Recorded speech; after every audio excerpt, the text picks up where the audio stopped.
It's the final preview. We take a look at Illinois State. What do we expect to see on the field at Kinnick Stadium? What makes Kinnick such a special place? Plus, we'll make some picks against the spread and be joined by Tom Kakert all today. Locked On Hawkeye.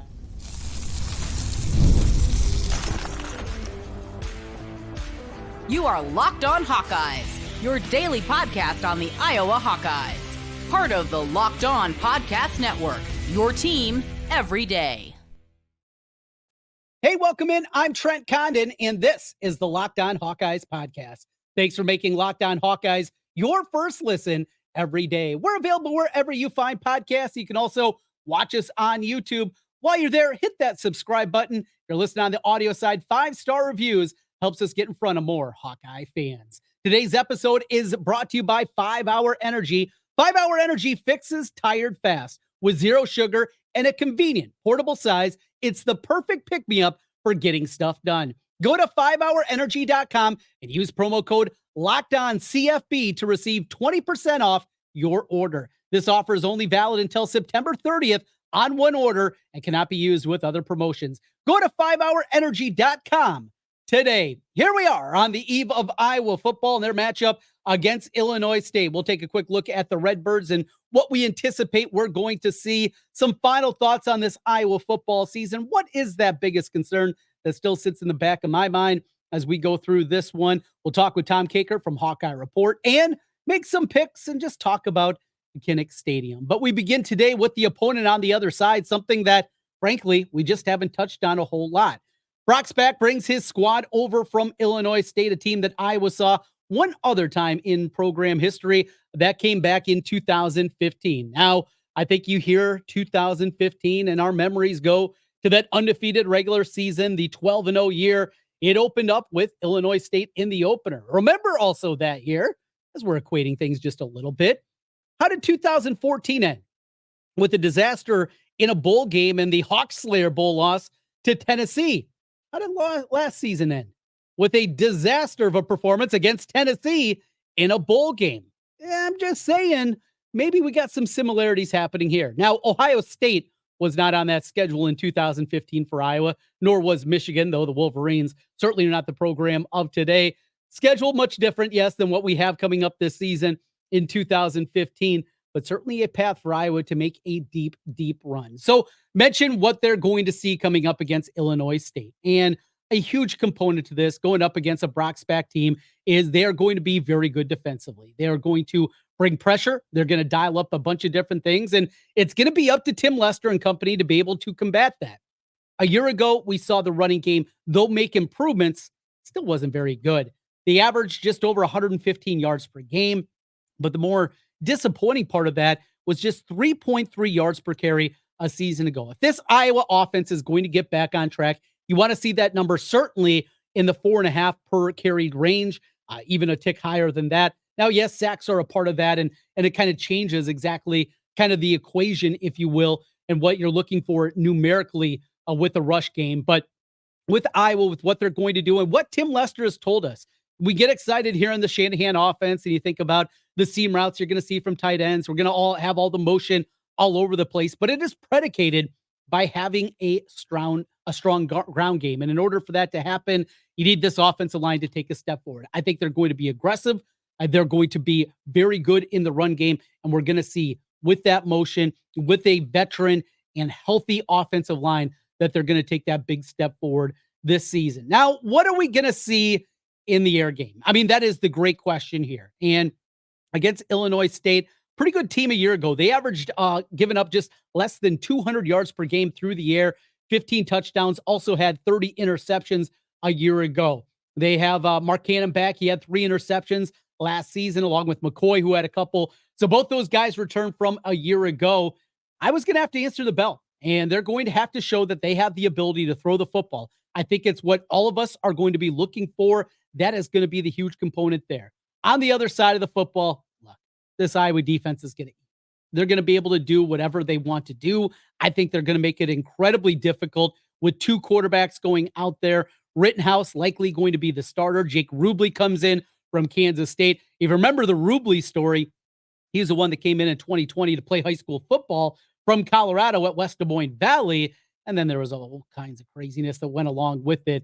So he's been much traveled, making his way to Illinois State. He's going to be in there. The interesting component, though, is Rittenhouse. He might stay out on the field when Rubley comes in, and he might be out there playing wide receiver. A good wide receiver also coming back, and Sagowski, who had nearly 1,000 yards last year, 10 touchdown receptions. So there's something to keep an eye on. Maybe putting a little pressure. Those young cornerbacks, we're going to see TJ Hall out there in his starting role. I'm sure we're going to see plenty of John Nestor. We're going to see Deshaun Ali. We're going to see all these guys out there in different capacities. So at least some pretty good wide receivers and an ability to throw the football out of Illinois State.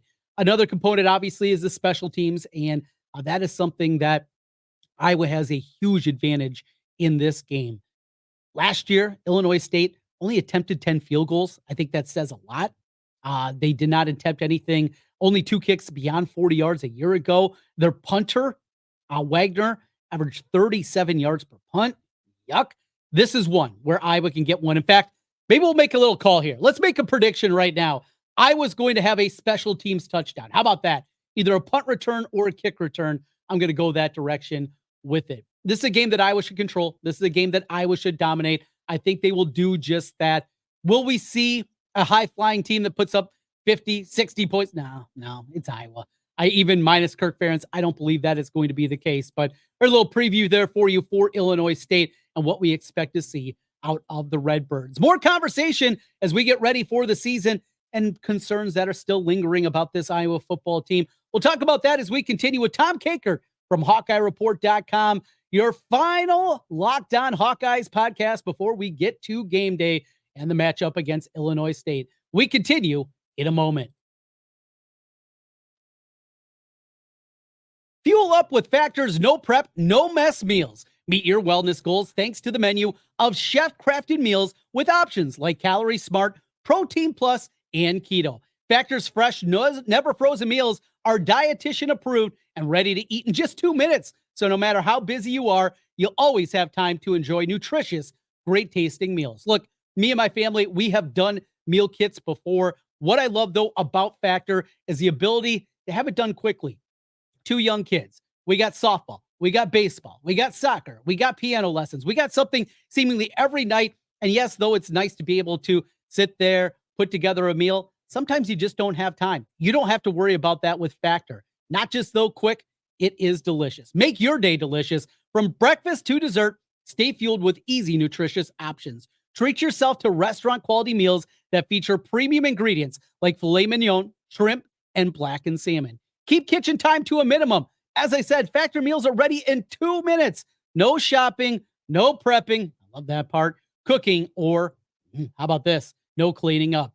Enjoy effortless support of your lifestyle. Choose from 6 menu preferences to help you manage calories, maximize protein intake, avoid meat, or simply eat a well-balanced meal. Head to factormeals.com. That's factormeals.com/LockedOnCollege50 and use the promo code LockedOnCollege50. What that's going to do, it'll get you 50% off your first box plus 20% off your next month. That's code LockedOnCollege50 at factormeals.com/LockedOnCollege50. 50% off your first box plus 20% off your next month while your subscription is active. Today's episode of Locked On Hawkeyes is also brought to you by eBay Motors. Passion, drive, and patience, the formula for winning championships, is also what keeps your ride or die alive. eBay Motors has everything you need to maintain your vehicle and level it up to peak performance.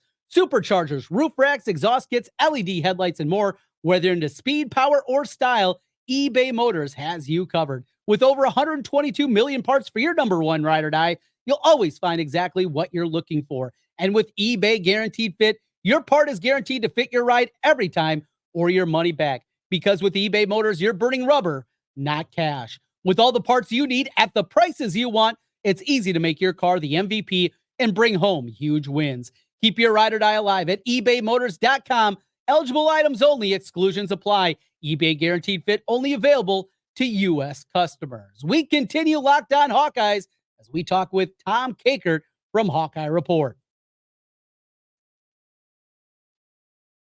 Let's get into the Hawkeye Talk. Our Friday guest is Tom Kakert from HawkeyeReport.com, part of the On3 Media Group, and he joins us here today. Tom, appreciate the time as always. Good to catch up, and we made it. Game week is here tomorrow. You'll be inside lovely Kinnick Stadium. I know you're fired up.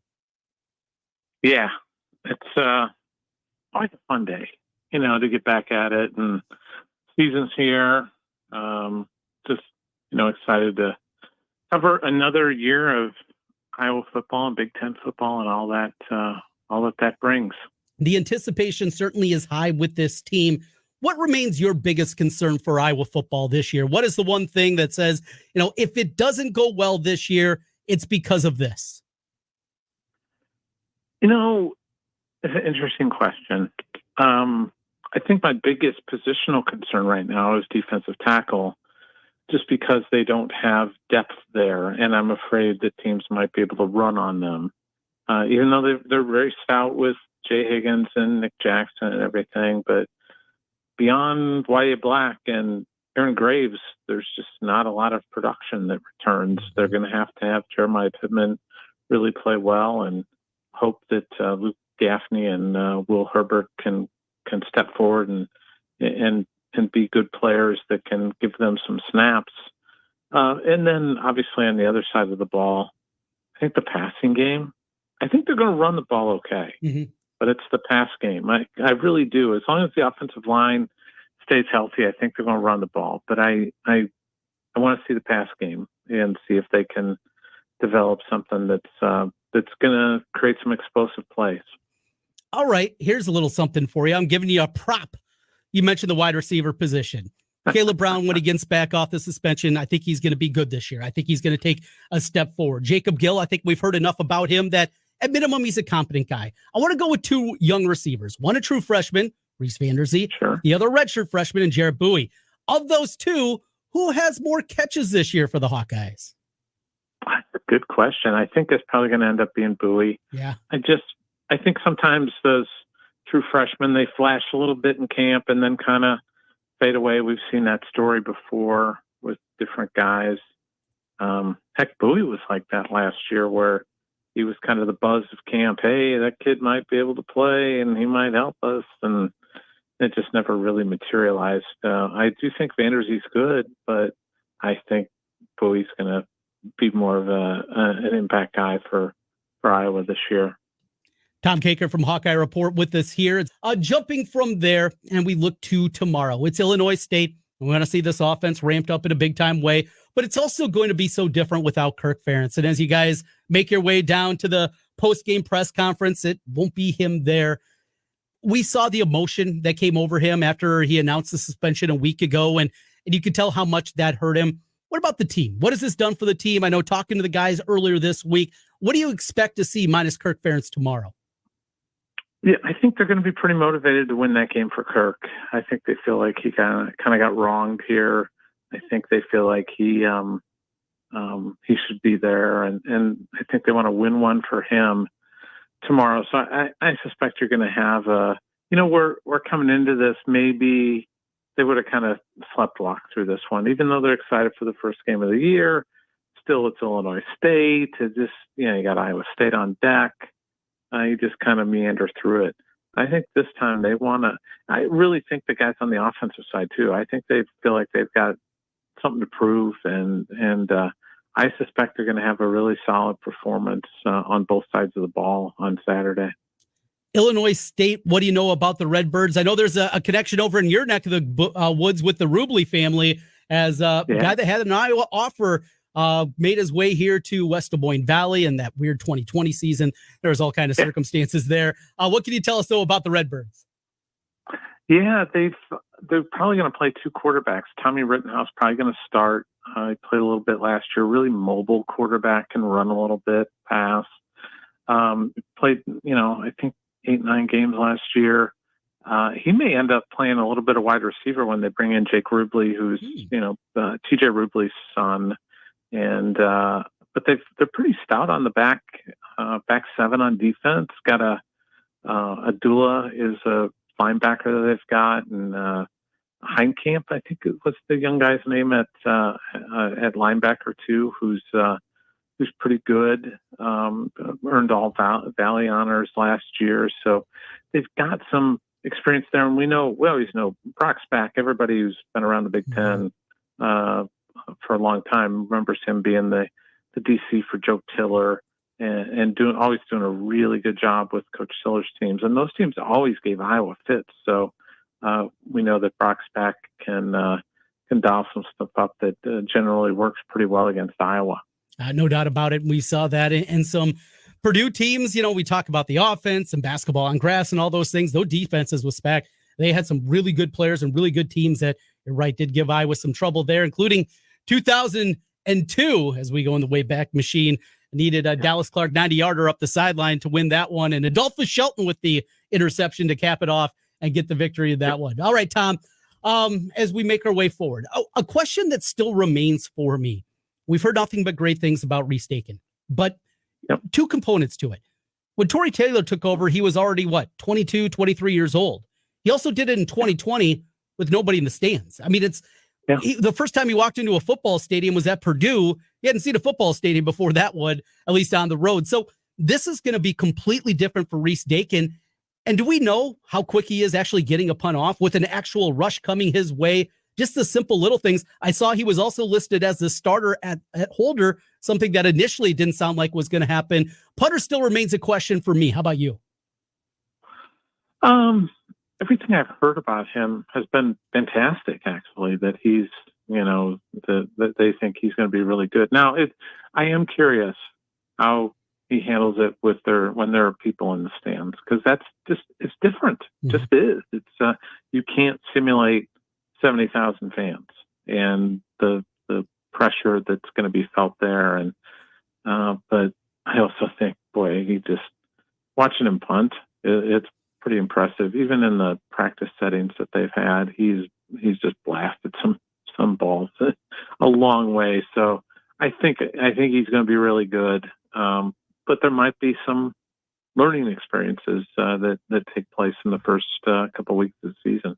Final thing for you, Tom, and it has to do with this quarterback position. Cade McNamara is the starter. We found that out a week ago. I felt it was trending that direction. Kids Day was such a rough performance. The 8 of 24 for 20 yards and a pick six. It really left a lot of questions, and I think a lot of angst among the Hawkeye fans. How's it gone recently for McNamara here over the last couple of weeks? Everything I've heard is that he's played better.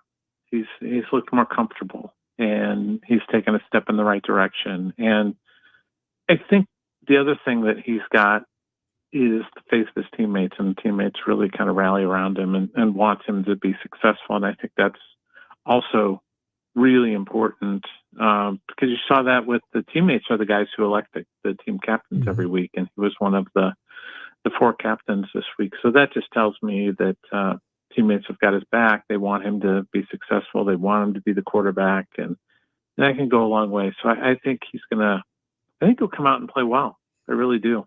Thank you, Tom. Out of time for today. We'll talk to you again next Friday. Okay. Thanks, Trent. Tom Kakert, HawkeyeReport.com. Great stuff as always from Tom Kakert. Appreciate his time talking Iowa football, and we will be there. Kinnick Stadium. It's a special place. We'll talk about what makes it so special, what it does for me, and I think a lot of you fans out there as well. We'll do that as we continue. Plus, make some picks looking at the Iowa game. FanDuel has the point spread at 22.5. We'll see what we can tackle in that one. We'll do that as we continue Locked On Hawkeyes. Today's episode is brought to you by 5 Hour Energy. Tired after lunch? Well, you're not alone. In fact, research shows that more than 70% of us hit the wall after lunch. Let a 5 Hour Energy shot help you leap over that wall instead of crashing into it. Want to get in shape, but having trouble staying motivated? Make 5 Hour Energy shots part of your lifestyle and get the energy boost you need to get fit. We all know that sometimes you don't want to go to the gym. Take a 5 Hour Energy shot to give you the feeling and alertness so you can get to the gym. 5 Hour Energy shots give you the feeling of alertness and energy you need to get into the zone. With 0 sugar and a convenient portable size, it's the perfect pick-me-up for getting stuff done. The 5 Hour Energy website has flavors galore like watermelon, tropical burst, grape, berry, and there's a flavor for everyone. Try them all. If you go to 5hourenergy.com, that's the number 5energy.com, you're going to get some 5-Hour Energy product today. All you have to do is use my promo code. It's Locked On CFB, and that's going to receive you 20% off your order. 20% off with the promo code Locked On CFB. This offer is only valid until September 30th on one order and cannot be used with other promotions. The code is not good on subscription orders. Make sure to use that code again at 5hourenergy.com. It's Locked On CFB for 20% off your order. Go to 5hourenergy.com today. Back with you one final time. I'm Trent Condon, and this is the Locked On Hawkeyes Podcast. Thanks for joining us as always. Appreciate everybody out there. If you got a moment, hit that subscribe button if you're watching on YouTube. Hit us up with a 5-star review if you're listening on Apple. Greatly appreciate that. And we get more and more people in here as we approach 4,000 now subscribers on YouTube. Thank you to each and every one of you. We will be back with you on Saturday night with an instant reaction or semi-instant reaction podcast after things wrap up. Every day, as you know, I mentioned earlier in this week that I will be at Kinnick Stadium, bringing the family over there, a little fun and sun in Kinnick Stadium. Hopefully not quite as hot as it was a year ago with a 9 and 5-year-old, because that thing got rough. But that aside, going to be there. Won't be getting back until later in the day, but we'll make sure to react to what we see inside of Kinnick Stadium and have that up into your feeds coming up on Saturday night. All right, let's continue here. And I mentioned going into Kinnick, and I've talked about this before, but it is special. It's such a special place. And I know that's our fandom. I know that's growing up. I'm 44. I've lived in Iowa my whole life. I don't want to go anywhere else. I love this state. I love this university. I love this football program. I love this athletic department. I grew up a Hawkeye, went to Iowa. I love the University of Iowa and the Hawkeye football program. And I remember walking in for the first time to Kinnick Stadium as I think I was 8, 9 years old, something like that. My Uncle Danny and his brother Slim take me to the game. We stop at the airliner, have lunch. Maybe they had a couple of cold ones. They did. And then take the long walk through campus. I'd never been on a college campus before. I don't come from a family that went to college. And it was my first time and just fell in love. And the foliage, what you see in fall, the incredibly beautiful campus, the walk, the sounds, the smells. It's special. And then walking into Kinnick Stadium, I still get the goosebumps. I still feel the excitement. And I hope I'm able to parlay that into my kids, that they had that same kind of feeling and that they fall in love. Look, I like professional teams. I'm a Bears fan. Jumped on the bandwagon as a kindergartner. I'm a Twins fan. It was great when I was 7 and 11. That was a long time ago, as mentioned. But those teams, and though I root for them, it's not the same as Iowa. If I had a choice of what I could choose to hit the greatest heights, it's not even close. It's a home state team. It's the Hawkeyes. And when you walk into Kinnick Stadium, and you can feel that, and the ghosts of the past, and being around your brethren, being around people that are from Iowa, that went to Iowa, that know that connection, that have that same kind of feeling, it's special. It really is. And as life gets busier and busier, as my trips don't become nearly as frequent as they once did, going to every game for, 15 years plus, that feeling's still there. And I look forward to getting that feeling again, to see it. It's going to be even more special as two of my great friends will have a son that'll be running out onto the field as well. That is going to be just completely wild. There's so many great things. And there's, what I'd say, it's great to be a Hawkeye. It really is. Can't wait for that. Prediction time. How's this thing going to play out? Well, I gave you my season-long predictions yesterday. You can check that. Look back on your feed and find that one as we went on record. And yes, I do have this one as a victory. I got Iowa getting it done 27-7. Iowa, maybe a little bit of angst, a little bit of frustration. I don't think you're going to see a hot cooking offense out there that's going to rack up 450 yards, going to run for 250, anything like that. I think the run game will be improved. I see them running for 175 plus, but you're also going to see the inconsistency and some of the issues that we saw in the passing game early on. I think they bottled them up defensively. A late touchdown, perhaps from Illinois State, maybe something fluky in there. I think Iowa controls the game. They win it and win it easily, though they don't cover the 22.5 point spread you can find over at FanDuel. Couple more in the Big Ten this week I'm looking forward to. Unfortunately, it'll be going on at the same time. Penn State going to West Virginia. A year ago, James Franklin, much to my chagrin, as I was on West Virginia in the points, ran up a late touchdown, and that has not gone unnoticed, I've heard, by the Mountaineer players this week. But you have a matchup that is important. This is important for the Big Ten to get off to a good start, to put yourself in position to get 3, maybe 4 teams in the college football playoff. These are the kind of games that you're going to have to win going to West Virginia. I will tell you, I like the Mountaineers. I like getting the points here. I'm going to grab the 7.5 that is out there currently at FanDuel. Give me West Virginia with my second pick. All right, we got Illinois State. We got West Virginia. Let's grab a couple more that we like here this week in the Big Ten. One Big Ten team that I really like this week, though I liked it better when I was getting 6, is USC taking on LSU in Vegas. Now, this is going to likely be an LSU home game. What are you talking about? Are you crazy, Condon? Just wait. LSU fans are crazy. If you've ever been to Omaha for the College World Series, you know just that. Even the years that they don't qualify, they are all over there and all over the place. An opportunity, though, for these boys from the Bayou to make their way to Vegas. They're going to be there. My friend Mike Palm from Circa in Las Vegas said that it was 18-1 people signing up for their pregame party that they're having on Saturday between the two. USC will have fans, but LSU is going to have the home field advantage, even as close to LA as they're going to be. Still, I like USC. I think the defensive improvements you're going to see right away. I think Miller Moss is a dark horse Heisman contender, and I don't think LSU has done enough to fix their woes defensively from a year ago. So I'll take my first Big Ten team, USC.